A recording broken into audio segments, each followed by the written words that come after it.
वंदे मातरम साथियों, आपका स्वागत है हमारे YouTube चैनल ग्रीन ऑर्गो फार्म में।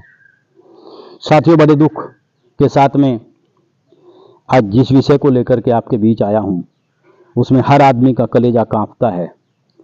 ये जो इति का भय जिसको कहते हैं, ये प्रकृति का भय है, कुदरत का भय जिसको हम कहते हैं, ये हमें उत्तराखंड में कई जगह पर, उत्तरकाशी में और विशेषकर जो थराली गांव है उसमें देखने को मिला। ये थराली गांव गंगोत्री के रास्ते में आता है। इसमें काफ़ी बाज़ार था, होटल्स थे और रिहायशी इलाके थे। तो वो जिस तरह वीडियो में देखा गया है, वो पूरी तरह अधिकांश हिस्सा उसका नेस्तो नाबूद हो गया है। और आधिकारिक तौर पर पुष्टि हुई है 4-5 लोगों के मरने की, और बताते हैं कि 50 लोग वहाँ पर लापता हैं।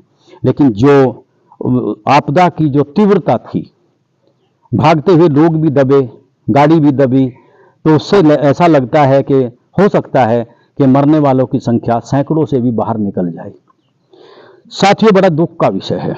एक मौत वो होती है जो कुदरत देता है, बीमारी से होती है, नेचुरल मौत होती है, और एक ये दुर्घटनाएं होती हैं जो ये नहीं देखती कि मरने वाला बच्चा है या वो नवयुवक है या वो बुजुर्ग है या मध्यम उम्र का व्यक्ति है, कोई बच्चा है, कोई भी हो सकता है।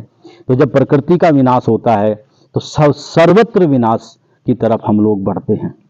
साथियों, मैं अक्सर मुद्दा उठाता रहता हूं कि पर्यावरण से छेड़छाड़ मत करो, पर्यावरण से छेड़छाड़ की हुई बहुत भारी पड़ेगी। और ये जो यहाँ पर अवैध खनन हमारे यहाँ होता है, इसके बारे में विशेषकर मैं कहना चाहता हूँ कि जब धरती का संतुलन बिगड़ता है तो उसको संतुलन को पूरा करने के लिए जमीन हिलती है, और जब जमीन हिलती है तो हमारे सिर पर 3 डैम हैं। आपका भाखड़ा नागल डैम है, आपका कोटी डैम है और आपका टिहरी डैम है। अगर एक डैम भी टूटा तो तबाही बहुत बड़ी होगी, उसकी कल्पना हम लोग नहीं कर सकते।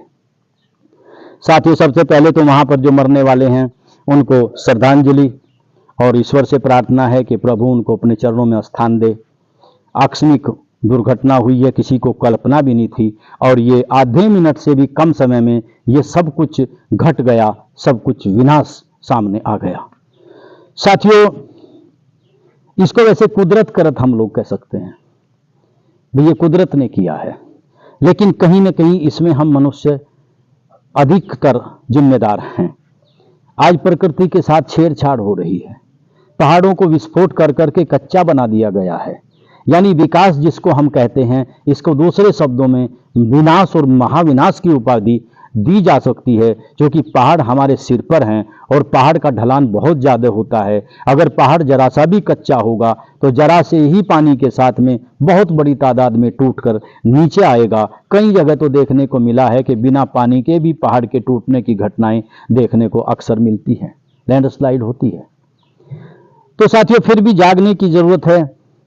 आज आवश्यकता इस चीज की है कि मनुष्य को सुविधाएं चाहिए, और उन सुविधाओं के साथ में हमने महाविनाश को दावत दे दी है। पहले हम लोग ऐसी गाड़ियों पर चलते थे जिनके एक्सीडेंट नहीं होते थे, घोड़ा गाड़ी थी, बैलगाड़ी थी। आज हमने सुविधाएं बढ़ाई, दुर्घटनाएं होनी शुरू हुई। पहले हमारी यात्राएं बहुत लंबी लंबी, बहुत टाइम की होती थी, आज हवाई जहाज की यात्राएं होने लगी तो उसमें दुर्घटनाएं बढ़ने लगी। यानी कि सुविधा जितनी बढ़ेगी दुर्घटना उतनी ही बढ़ेगी। लेकिन साथियों, फिर भी आवश्यकता इस चीज़ की है कि तालमेल बना करके प्रकृति के साथ में कम छेड़छाड़ कर करके अगर विकास की गति को आहिस्ता आहिस्ता आगे बढ़ाया जाए तो हो सकता है इन महाविनाश से बचा जा सकता है। और बारिश की जहाँ तक बात है, इसकी कोई कल्पना नहीं की जा सकती ये कितनी हो सकती है। यहाँ पर जिस कदर हमारी यमुना नदी में अवैध खनन हुआ है, जिस तरह उसकी आवाज़ हम लोग उठाते रहे हैं, अगर कभी ऐसी दुर्घटना हुई, बहुत ज़्यादा पानी आया, तो तब पता लगेगा कि कितनी बड़ी तबाही यहाँ पर होगी, कितना बड़ा नुकसान यहाँ पर होगा। फिलहाल तो जिन्होंने जमुना को लूटना था वो लूट करके खुश हैं, कुछ चले गए हैं, कुछ जाने को तैयार हैं। यानी कि जिसका भी कर्म है उसको लूटने का कर्म है, चाहे वो अधिकारों से लिप्त व्यक्ति रहे हों, चाहे वो पैसे से सराबोर व्यक्ति रहे हों, सबका एक ही मकसद है, इस प्रकृति को लूटकर अपनी जेबों को भरा जाए। लेकिन उनको इस बात का पता नहीं है कि प्रकृति जब लूटती है, बड़े बड़े होटल वाले नेस्त नाबूद हो गए। बड़े बड़े होटल आप लोग देख रहे हैं। जब गुजरात में भूकंप आया था, कच्छ में मैं खुद गया था, वहाँ पर मैंने देखा था कि बहुत बड़ी बड़ी इमारतें, 10-10, 15-15 मंजिल इमारतें नेस्त नाबूद हो गई। बड़ी तादाद में वहाँ पर महाविनाश हुआ था।